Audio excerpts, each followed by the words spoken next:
Welcome to The Midnight Entrepreneur. I'm your host, Easton Bennett, alongside my fellow co-host, Tyler Sinden. We are both entrepreneurs who are learning, growing, and building our own businesses.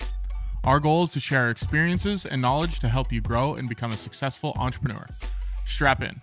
Before we get started, if you have any questions or things you'd like us to cover or answer, you can email us at themidnightentrepreneur@gmail.com.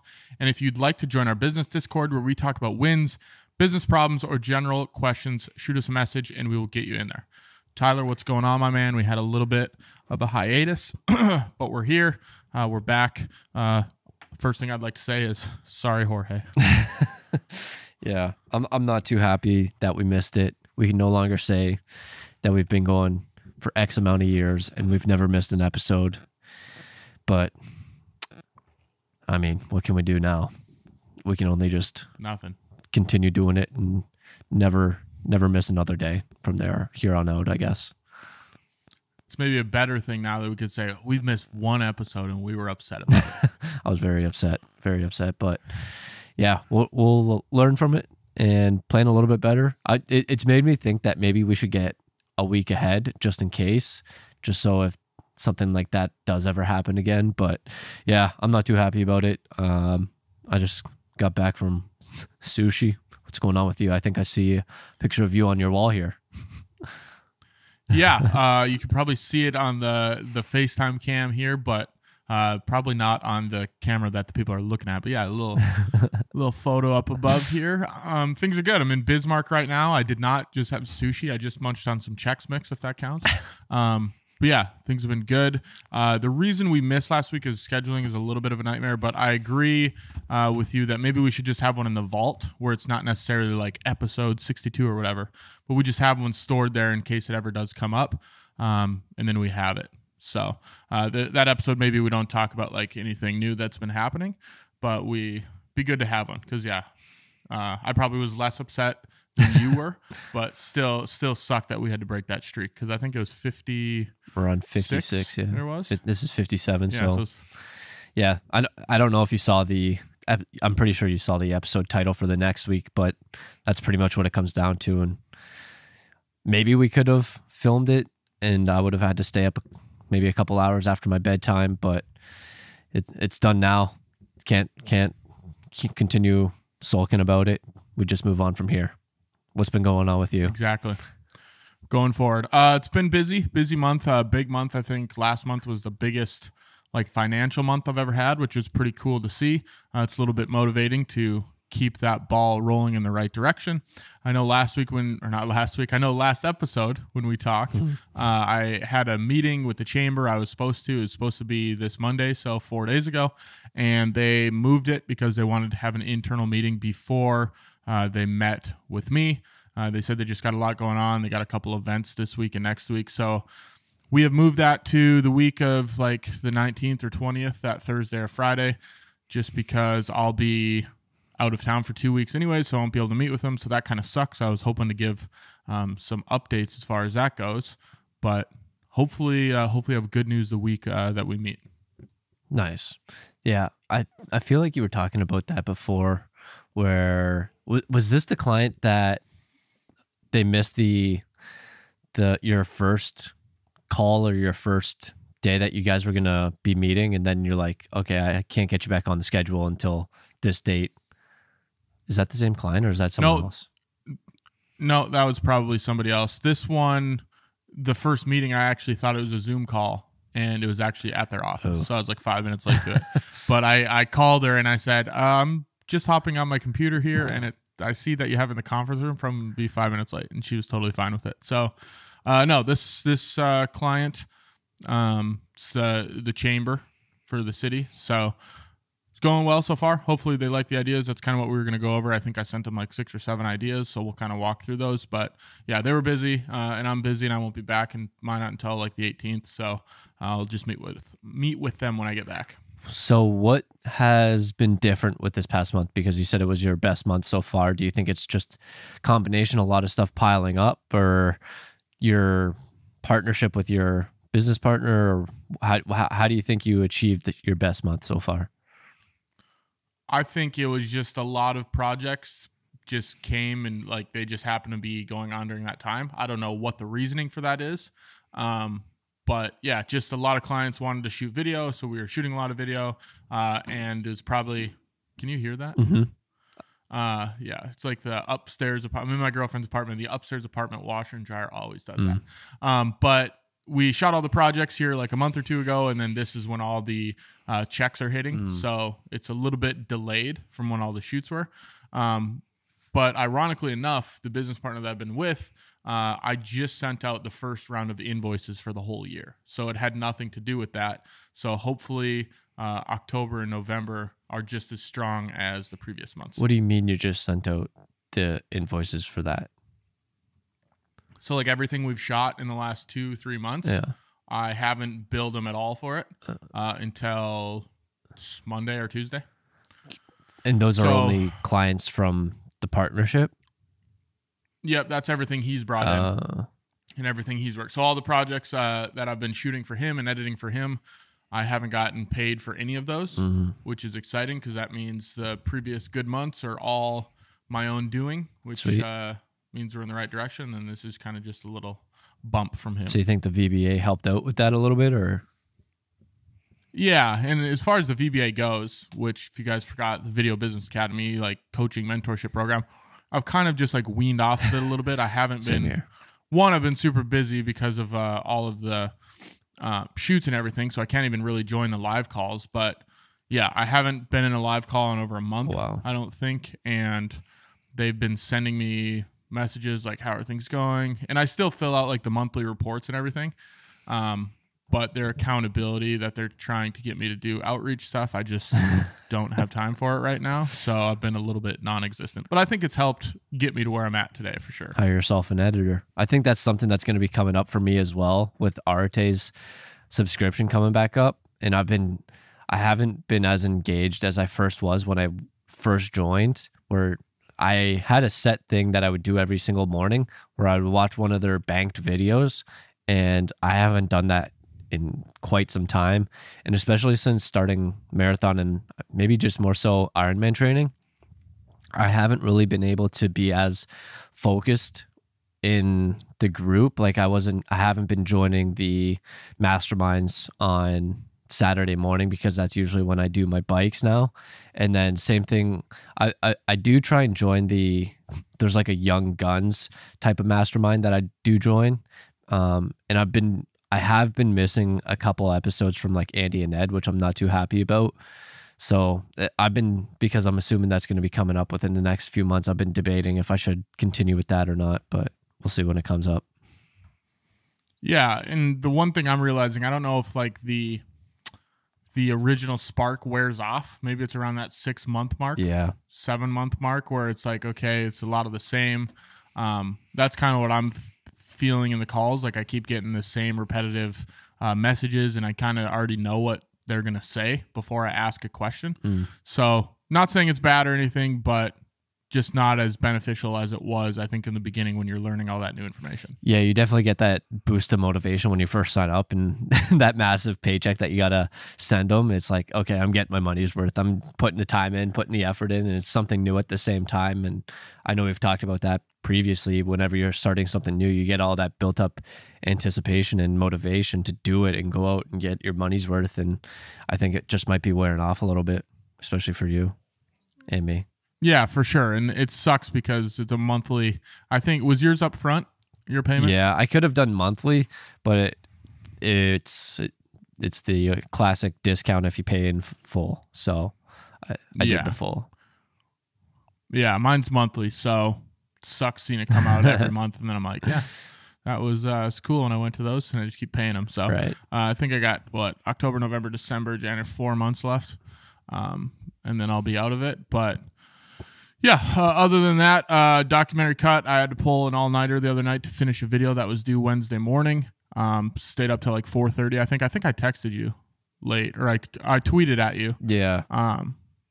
Tagged you in a tweet at like 4:30 in the morning. I didn't see that. But yeah, got that. Yeah, got that done. Slept in a little bit that morning after that. I think I woke up at 9. But yeah, had to get that done. Sent that documentary cut over, which is which is good. That was a little bit stressful, so now I at least have the first cut of it. And then the other thing is I'm learning kind of into that one, but another with a client is I'm done like agreeing to all the shoots. Like I'm just realizing, and I've said this on the podcast a lot, that you just need to set time aside to not deal with actually being on a shoot, because the editing, it's like I'll shoot all day during the day, and then you have to go home and you have to edit at night, and there's really no time to do anything else. So I'm starting to put my foot down. I just had another client that wanted their deadline yesterday, and I said, well, I can get it to you today. So I got it done this morning, and they're even like, well, we need it by 10:30. So that's we'll kind of talk about it later in the bulk of the episode in the title, but yeah, it's just getting a little bit annoying. I'm now booked out till the end of October, so I think I'm just going to start telling people it's like the end of November to get the next shoot, and then just, I don't know, 3 days a week or something. But it's hard sending people availability, and then they pick the closest date, and then that whole week's booked, and then the next week, okay, that gets booked up. So I don't know, just a little bit annoying. I think that helps with the supply and demand, and we've talked about this in the past, where you got to say, I don't have this much, or I only have this many slots left getting now, and then you can raise your prices, supply and demand. Yeah, and I think the reverse side of it is I look at it as the more I shoot, if I shoot there, the more I shoot, the more money I get, you know? Hire an editor. It sucks for work-life balance, because then you're editing at night. But even if I did have an editor, you still have to do internal business stuff that takes time during the day, and if you have to do that at night too. So yeah, I think just pushing it back a little bit and then raising the price. You know, it seems like we're both dealing with comfortability issues and not wanting to be uncomfortable. Oh, I'm uncomfortable. I'm getting really annoyed having to work 15 hours a day. You're annoyed, not uncomfortable. I think if you hired an editor, that's going to make you uncomfortable, and that's going to make you do other stuff and free up a lot of other time that you're going to, and then I think that can just scale your business more. I don't know. Yeah, and that's where I didn't put it on my list of things to like update on, but the hiring an editor, I think I just got to find somebody. It's going to have to be someone remote, I think, because there's no one here, and I know I have a guy that's training right now and trying to figure it out, but it's just going a lot slower than I thought it was, which is fine. You know, I'm not going to be like, you have to do it 4 hours a day. Right. So yeah, I think I'm just going to have to find somebody remote and deal with the remote aspects of it. Gotcha. Yeah. I mean, we're living in that type of world right now where you can do that, and it just makes it extremely easy. And I think that's one of the huge benefits with remote work, where you can hire anyone around the world. It doesn't matter where you're at. Whereas before, it was like everyone moved to San Francisco because that's where everyone was at. So all the talent's in San Francisco, but now you can hire anyone from anywhere. Yeah, but it's a lot harder when you have 200 gigabytes worth of footage you have to transfer. That just throws a big hiccup in the remote work. Small hiccup. Yeah. Small, but not something to gloss over. Yeah. That sucks. So what's new with you, Tyler? Yeah, so I believe I briefly touched on this last week. I met with my client. We talked about what her needs were, and I sent her a retainer information on what it would look like, and haven't heard anything back. And then I also sent an invoice, haven't heard anything back, which we'll get into on this topic here later in the episode. So still kind of waiting on that and figuring out what to do there. And then also just continuing to grind with the documentation for the Ironman training and doing that with YouTube. We're slowly grinding. We're almost at 900 subs.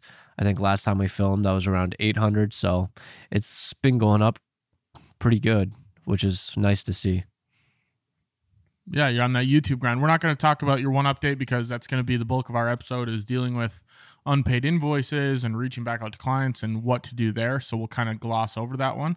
But good to see the YouTube's taken off.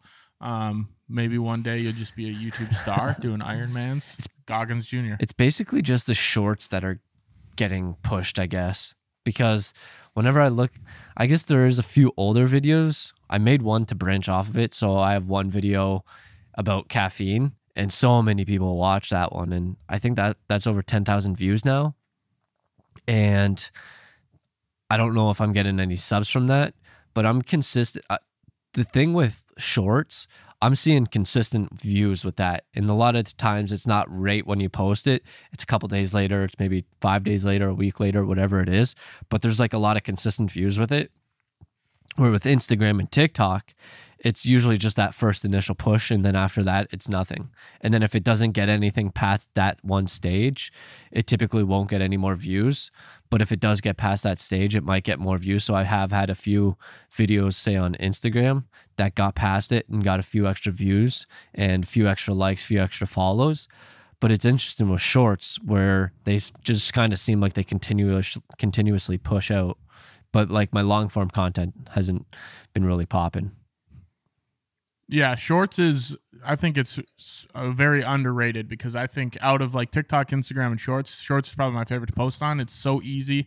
I mean, not easy, but it's so much easier to get 5,000 views on a YouTube short compared to if you're on the other platforms, which it might not be pushing the long form, but getting those subs from the shorts gives you another chance to hit the people in the subscription tab. Yeah, with the long form content, which hasn't been working yet, but hopefully we can get there.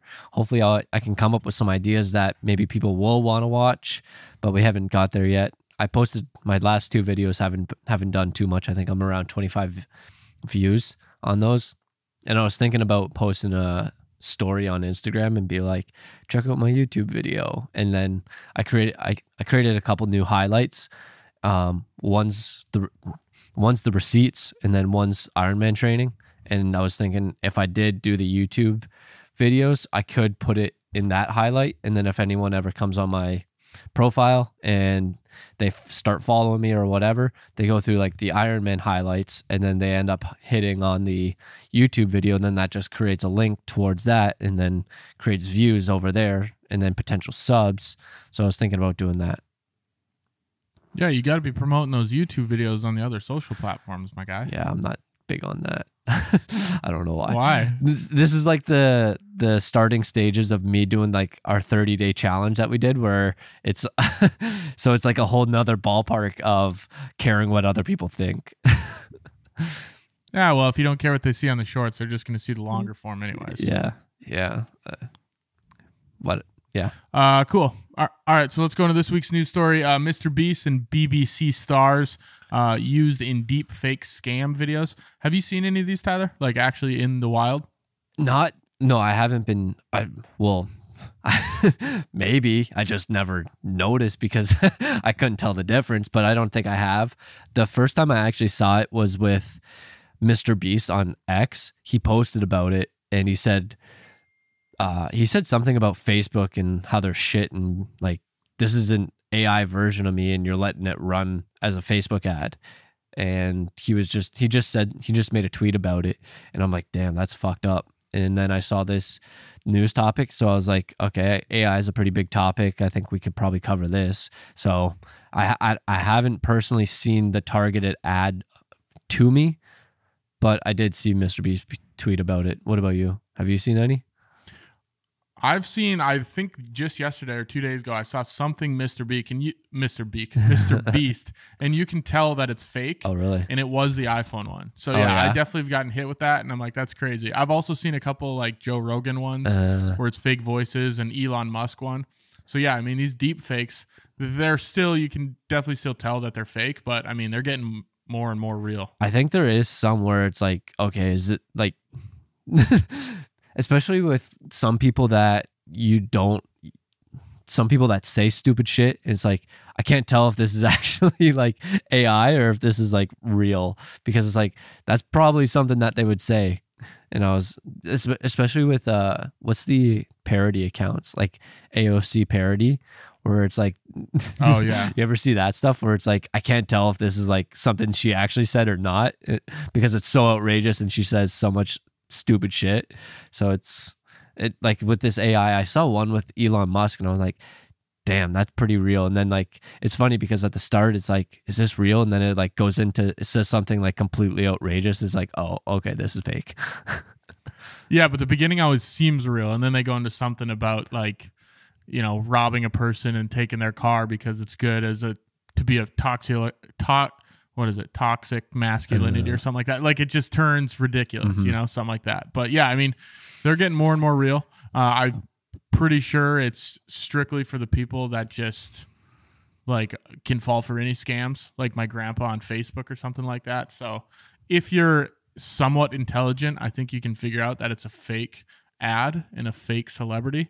But you know, you get those people. P.T. Barnum said there's a sucker born every day. Who said that? It's true. P.T. Barnum, he was he created the circus. Have you seen the show Greatest Showman? No, I've heard of it, I think. Yeah, so he creates a circus with all these freaks, and he gets people to go watch and buy tickets for it. And he said, he's famously quoted saying, there's a sucker born every day because people spend money to go watch all this stuff. So yeah, I think the issue with this is that it's obviously fraudulent, and it's just false information where a lot of people pay celebrities to endorse their products, and now you're able to do it without actually getting them to agree to it with these deep fakes. And AI is just starting to come so far. It's probably going to get to the point where, unless they regulate it, it's probably going to get to the point where you can just have it and you're just going to be able to create it and it's going to look completely real, which is kind of crazy to think about. Yeah, that's crazy. If it gets to the point where you can't tell the difference, then there's probably going to have to be some crackdowns and some lawsuits or some sort of regulations. Because if I can get Joe Rogan to say Bennett Creative Media is the greatest video production company and that he uses us to produce his podcast, right, that's a game changer, man. Right. Validation. Yep, exactly. So, all right, Tyler, anything else, or let's hop into this week's topic? Let's hop right in and help me out. Yeah, so this week came from what Tyler's going through right now. We mentioned it at the top of the episode, but dealing with unpaid invoices. So Tyler, maybe give us a little bit of refresher, a little bit of context before we go into the details. Yeah, so I met up with my client and we were talking about it, that she has her website company. They're completely getting rid of their services. And we discussed what she was looking for, what she wanted. And she was looking for new website hosting and potentially marketing. So she also included saying, hey, you haven't billed me yet for first month. So I was like, okay, no problem. I'll get that sent to you. So I ended up coming up with some new ideas on what she would be looking for potentially, sent that. And then I also sent the invoice. I sent a separate email just so I could separate the two. And I sent the second one. The second one said, we also talked about her form because she was getting a lot of spam fill outs. So I was like, okay, I updated your form. I included a CAPTCHA. Hopefully that'll get rid of some of the spam. And then also I'll be sending an invoice shortly. And then a few minutes later, I sent the invoice set it to remind her in 7 days. And she still has not paid. And the reminder email has been sent out again. So that's currently where we sit. And I think the reminder went out maybe a couple days ago. I'm not sure when. Okay, so we're going to focus more so on the invoice side of things, but just to give you a little bit of info on the proposal side, I think the proposal's fine. Just sending it over to her, that's kind of her own thing. Like, you're not out anything if she doesn't want to do the proposals. Obviously, it'd be nice if she did. Mm-hmm. But the invoice is more important because like that's work you've already done, which should be paid. So that's kind of what I want to dive into. Mm-hmm. The first question I'd ask to you is, when you sent over the invoice, did you say anything like, hey, this is due in X amount of days, or hey, you have 30 days to pay this, or it's due on this date? Did you say any of that? So I sent so it all went in with the invoice, and I'm looking at the invoice. The invoice date was on the September 25th. And then I put like the date of it, like September or August 18th to September 15th. And then I don't know if I did include it, but it does look like invoice sent to her. And then it looks like she did view it. So she hasn't sent it yet, but I'm not sure exactly if it does say the date that it's due. Okay. Because, yeah, if there's no due date, it's a little bit harder because I'm sure she's not thinking like, oh, I need to get this in within 7 days. Because if there's no due date, she's like, okay, I'll get to it when I get to it, which to me and you obviously is, that's not how it should be. Like, we should expect you should pay it before I have to send the next invoice. You know what I mean? But one thing, so I there do, is a due date on here of October 2nd. So I gave her, I think, a October 2nd. week when I sent it. So I sent it September 25th, and then payment due date October 2nd. Gotcha. Okay, so that helps as far as the due date goes. You said she did click on it and open it? It says that she did view it. Yes. Okay. So can you see if she opened the reminder as well or no? So invoice sent, invoice email viewed. That was on the same day. Reminder sent, invoice due, and then invoice email viewed a day later. So she has viewed it twice. So, okay. So, yeah, I mean, one thing I always like to say with clients when paying contracts is when I was first starting, I always thought like it's rude or I'd get nervous to bug people about that kind of thing. Yeah. So, like, I'm sure that's where you're at right now where you're like, I don't want to keep bothering her for it. But you have to switch your mindset to, this is work I did. Yeah. This is work I should be paid for. We agreed on it. Yeah. So like there's no excuses not to pay it. Like for example, I just the other day had a client finally pay an invoice from March. And the invoice on the contract was due after 30 days. To preface that, it's October 5th. Yes, exactly. So I sent an invoice right away, said 30 days. A week before it was due, I said, hey, this is due. A month after that, I said, you still haven't paid your invoice. Weeks after that, I said, still haven't paid your invoice. Then I reached out to another person. And I said, hey, this person's not answering me. What can we do about this invoice? They finally said, oh, can they pay with credit card? And I said, yep, I'll send it over. I'll send over the link. Still didn't pay. So I reached out again and I said, hey, I'm sorry we're having issues with this, but I still haven't received payment. And then they finally paid it. And the whole time, they were not mad at me. They were not upset at me. They were more so apologetic and very sorry. They're like, we're really sorry this didn't get paid. Like, it's totally our fault, right? Mm-hmm. So they were taking accountability. They're really sorry. They felt bad that I had to wait this long. So majority of the time, I would say, as long as you approach it where, you're not coming off hostile, like you still haven't paid the invoice, but just asking like, hey, what's the status or where are we at? I think the mindset should switch from I'm bothering them to more so, well, this is something like I need to be paid for. Right. Makes sense. I think, yeah, that's definitely one thing that this is obviously like my first time I've actually like personally reached out and said, hey, you got to pay me. So it's obviously something new. And I was just thinking while you were saying that, like I could do one of the things that I've said that I have to do so I can set up conversion tracking properly and be like, hey, I got this set up. We'll be able to track that conversion now. Have you gotten my invoice for August now? Have you seen that? And then just check in on it. So my advice would honestly be not to tie the two together. Because tying the two together, if you just say the invoice at the bottom, feels like you're pushing it off. It's like, oh, hey, by the way, just this extra thing I was thinking about. Whereas it should have its own invoice where you reach out and says, August invoice update, subject line, and you say, hey, Marissa, or whoever, whatever her name is, just checking in with you on the August invoice. Did you have a chance to view that yet?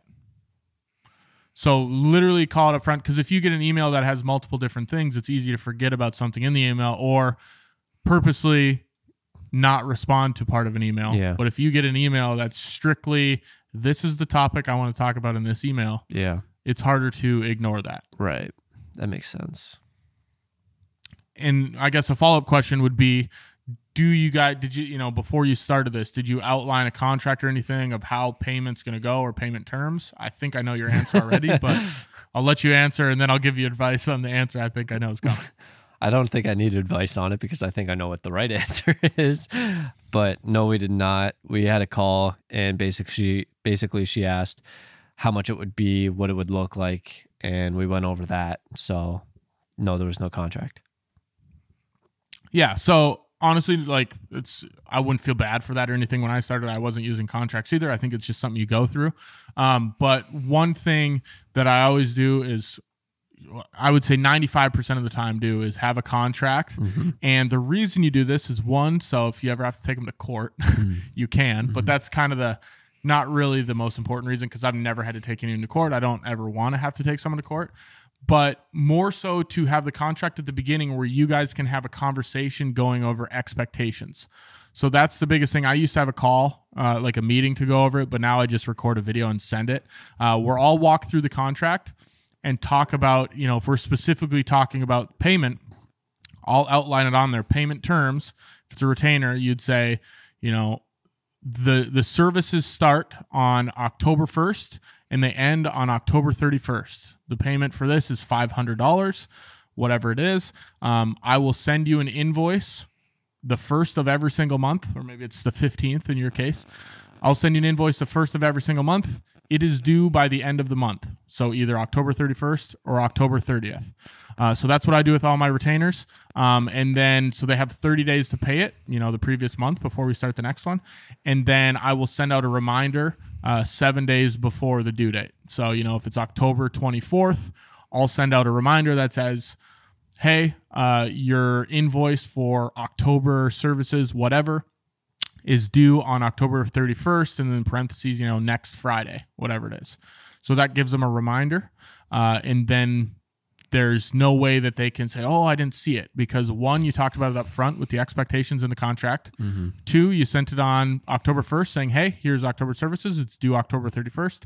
And then a reminder a week before saying, hey, it's due in a week. And then the final reminder is after the deadline passes, you reach out and you say, hey, so-and-so, your invoice for October was due on October 31st. I still have not seen anything. What is the status of that invoice? Whatever it might be. Do you send the invoice reminders manually, or do you have an automatic setup for that? So I send them manually just because one, I don't have to send a ton of them. And then two, sometimes when I was sending them before, and I probably just had it set up wrong, but sometimes I would get a check and I'd put it in there, and then I wouldn't check it off on my CRM software that it was paid. So then it still sent it. So I was just bad about making sure things were marked properly, because, if you get it the day before it's due and then you forget to check it off that day, and then the next day it sends a reminder, hey, where's the money? You know what I mean? So I send them manually, but it's nothing, I'm not sending, I think it'd be different if I was sending 2,000 emails a year, whereas I might have 100 projects a year. So it's nothing crazy where I have to send a ton of reminders. Gotcha.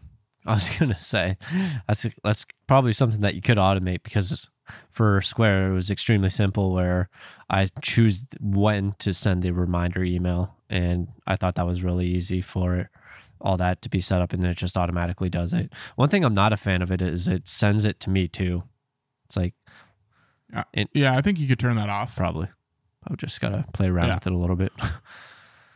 Yeah, I have a template that I use, but a lot of times I like, depending on what the client situation is, if it's a retainer where they pay every single month on time and it's been perfect. Right. I don't want you missed your invoice the 8th month to sound robotic and dick-like, where I could just say, hey, I haven't seen an invoice from you, where I can personalize it a little bit more.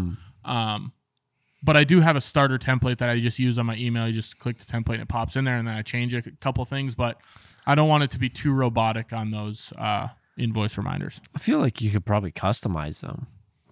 That would make sense if you could. I don't know. Yeah, like based on retainers and stuff. Well, the reminders. Like retainer versus... Yeah, you can, for sure.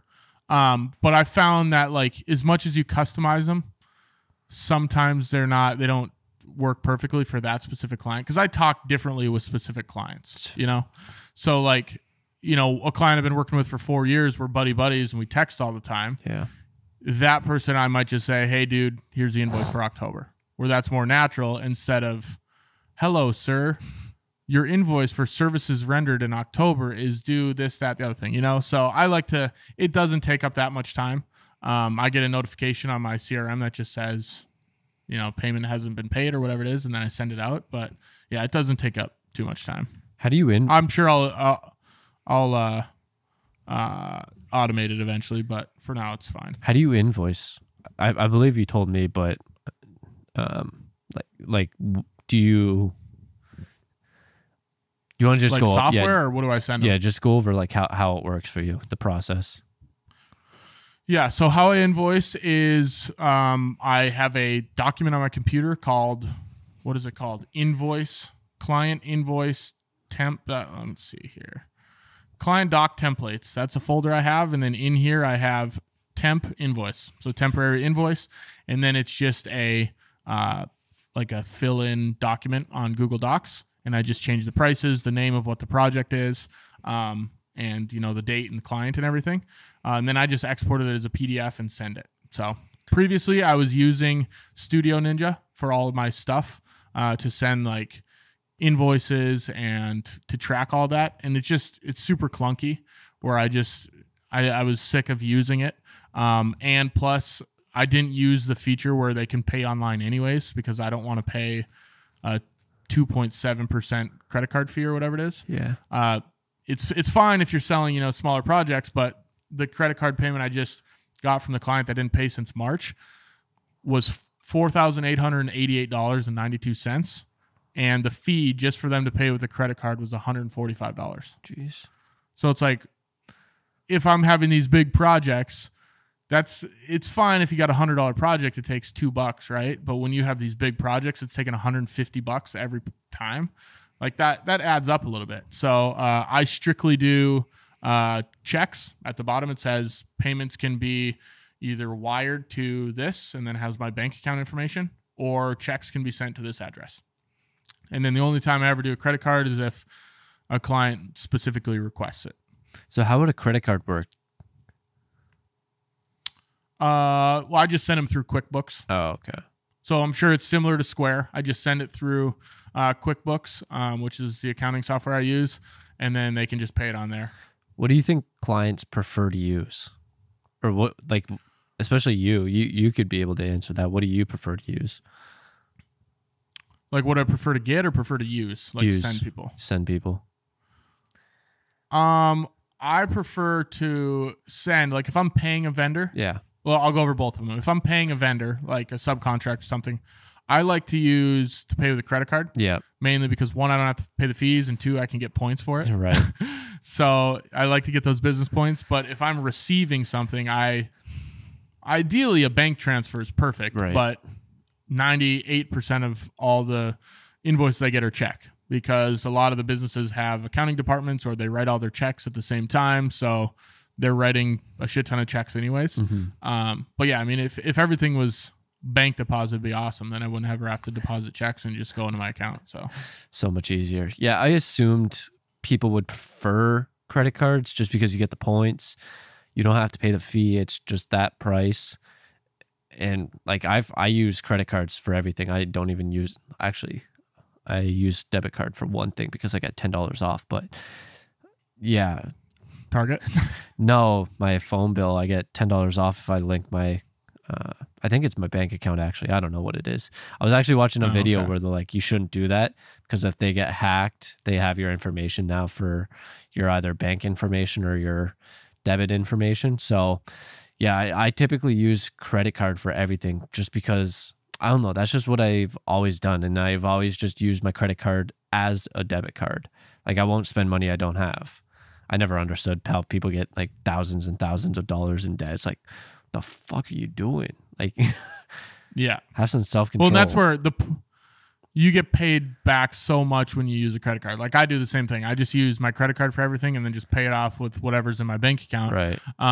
So yeah, it's super nice, especially if you are making big purchases or paying vendors. You know, if a client that just paid me $5,000, well, they just got 5,000 credit card points, right? Which is a lot, right? So yeah, that's what's nice about using the credit card. I try to use it as much as possible. I was trying to do some arbitrage where I could pay my mortgage with a credit card.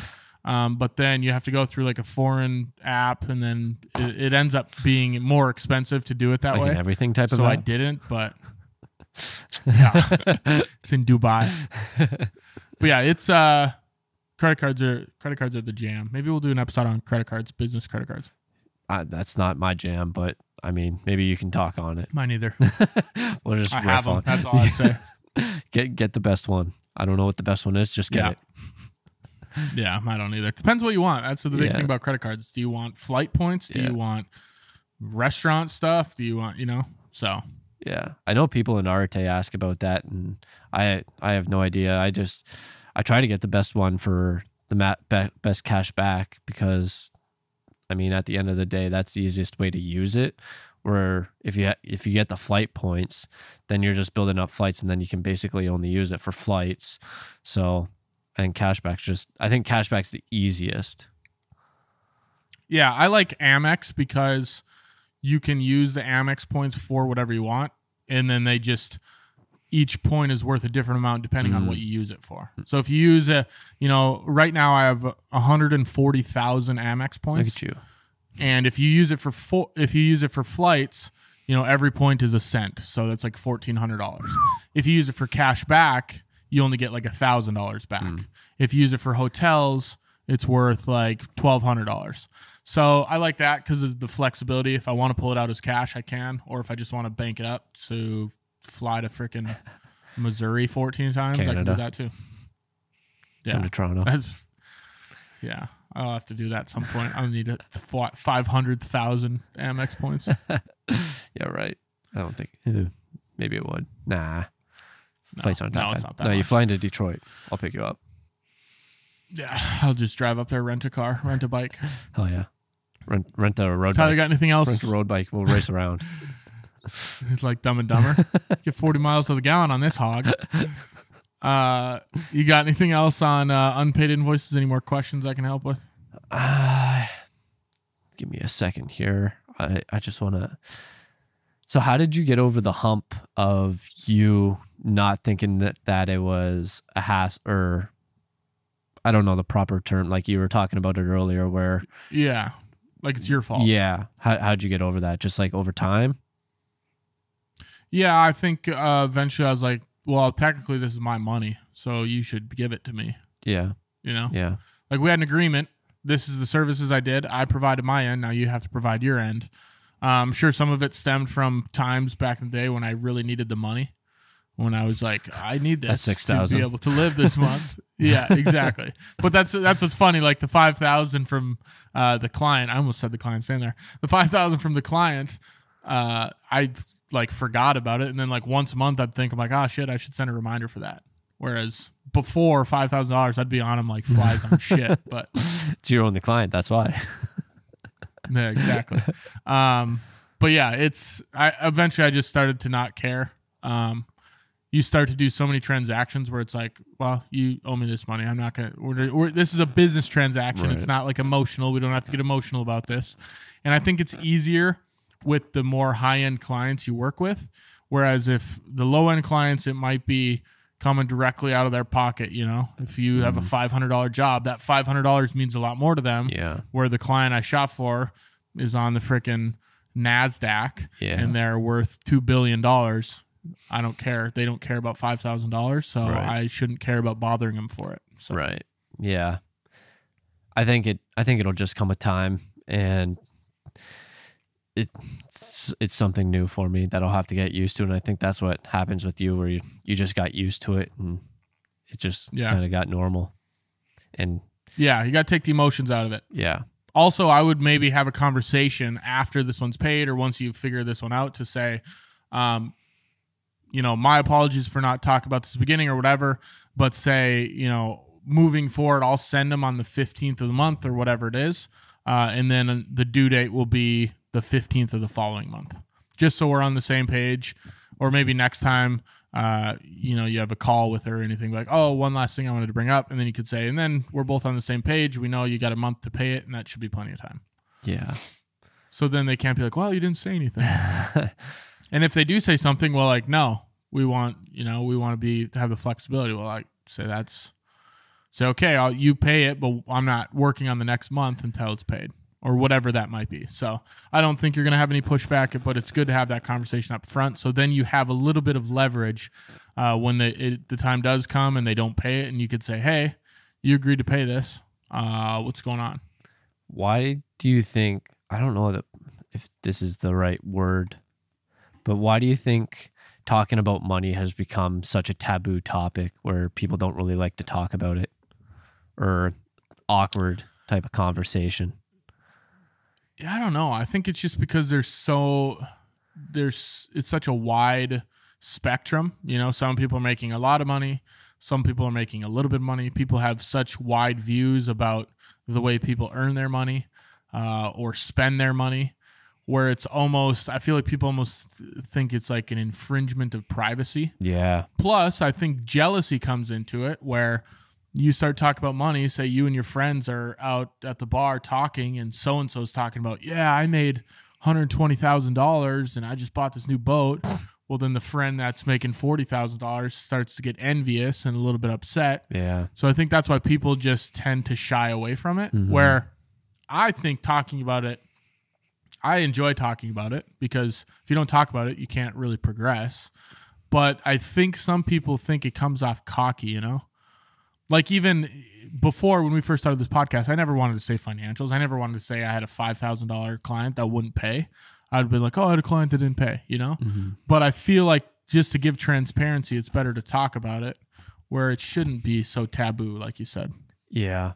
I think it's a lot of what we grow up with, and that a lot of people attach their personal identity to it, where this is how much I make and this is how much I'm worth. And so many people judge other people based off of how much money they have and how much money they make.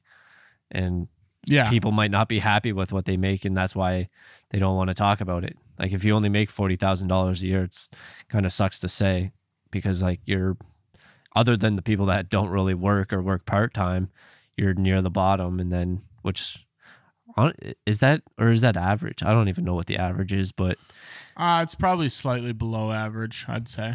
Yeah, it's just, it just sucks to say however much you make, especially if you think like you should be way up here and you're not there. You think that you're letting yourself down, maybe. It's definitely a awkward conversation.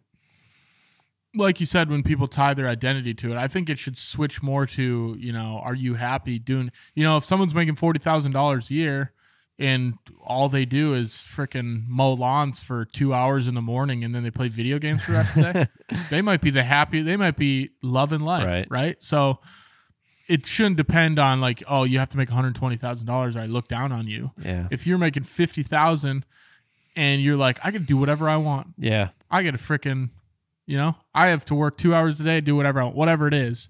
I think we should, I don't know if me and you can start this movement for like the whole world, but you know, it starts with one. There's people out there, especially on TikTok, where they go up to people and they interview them. How much money do you make? You happy? Yeah. I like those videos. Those are awesome. It's always in like big cities. Like I saw one in Washington, D.C. Got to do it in those small cities. Yeah, exactly. Get a more average take on people. Go to the middle of Kansas, see what's happening there. I don't take these software engineers in Washington, D.C. making $212,000 a year. Making me feel like shit.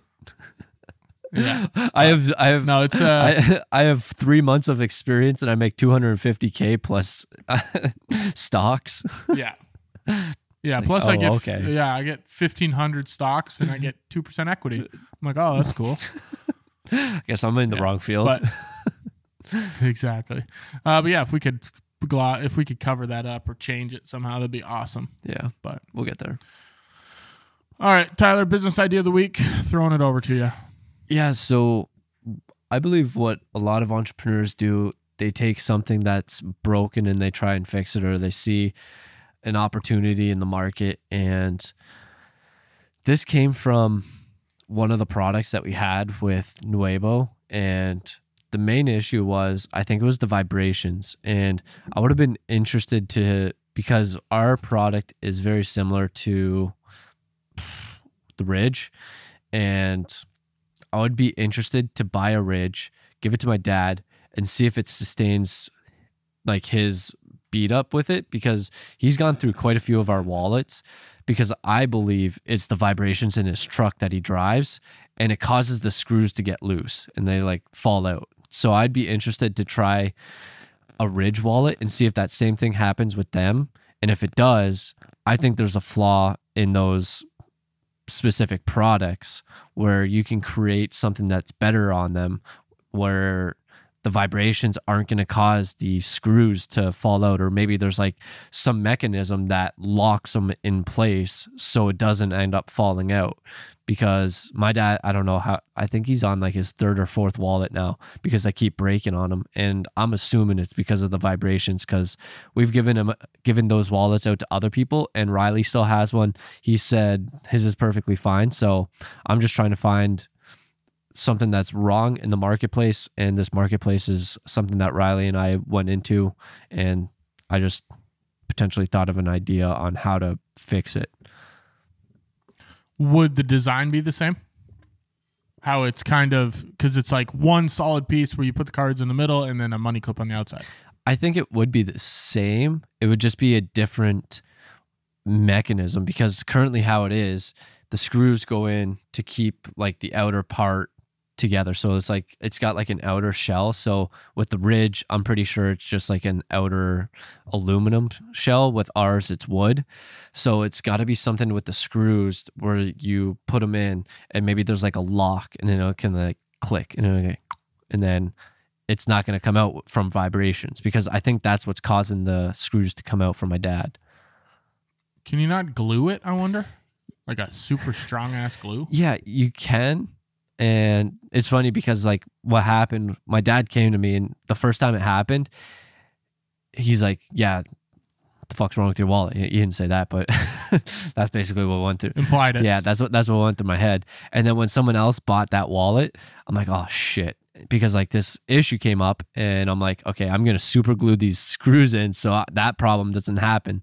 So I don't know. I'm pretty sure it's only because of that, but I mean, you could, but that's just a lot of extra work that you would have to do for that. I mean, instead of using screws, it could just be super gluing that together, but maybe super glue costs more money for that. I don't know what the logistics of it, but yeah, that could be an option for it. But I was just thinking of a way for these screws to not fall out from vibrations. And if there was like a lock or like a little click that once you get it to a certain distance, it just like clicks in, and then maybe it's like, or maybe like, you know, those things where like you push in and it's like a click and then like you push it in again and it'll come out.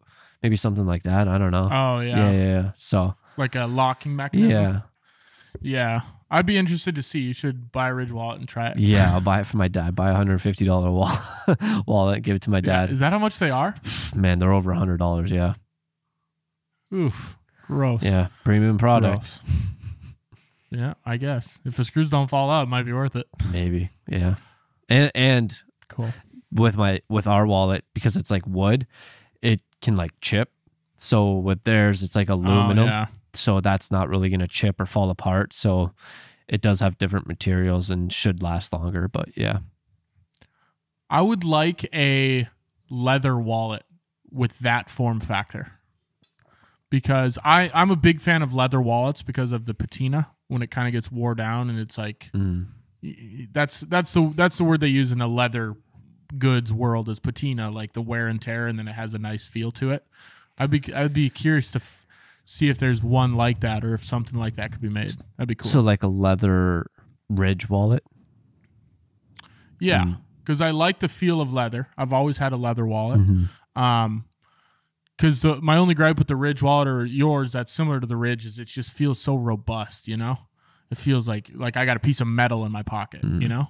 Whereas a leather, I feel like I got a wallet back there. That's fair. And I like that feeling. Kind of like a watch band. You know, right now I have a titanium, aluminum, whatever this piece of metal watch band is. It feels different than if you got a leather watch band. Because I just wore a different watch the other day, and it has a brown leather watch band. And I was like, dang, this is nice. Which one do you like better? Just gives you a different vibe for watches. I don't know. depends. If I'm trying to like dress up or something to look nicer, I like a nice leather one. But this is good for just every day. It matches. It's gray/black, so it matches. But yeah, I don't know. It's whatever. Yeah. So cool. All right, Tyler. Anything else you got for episode 57? No, I'll just try and implement the stuff that you told me, and hopefully we'll be able to get some invoices. Cool. Yeah, you'll just have to rewatch this episode over and over and over. Yeah, keep listening to it. All right. We sorry for the hiatus last week, guys, but we are back. That was episode 57 of The Midnight Entrepreneur. If you have any questions you'd like us to cover or answer, email us at themidnightentrepreneur@gmail.com. And if you found value in this content or found this entertaining, share this with a friend or post it on your story. And if you really, really, really, really enjoyed the show, we'd love a rating and a review. And tell a friend, tell your mom, tell your sister. Wherever you're listening, just tell somebody. Talk to you guys next week for another episode of The Midnight Entrepreneur. Life started getting good when I started making money.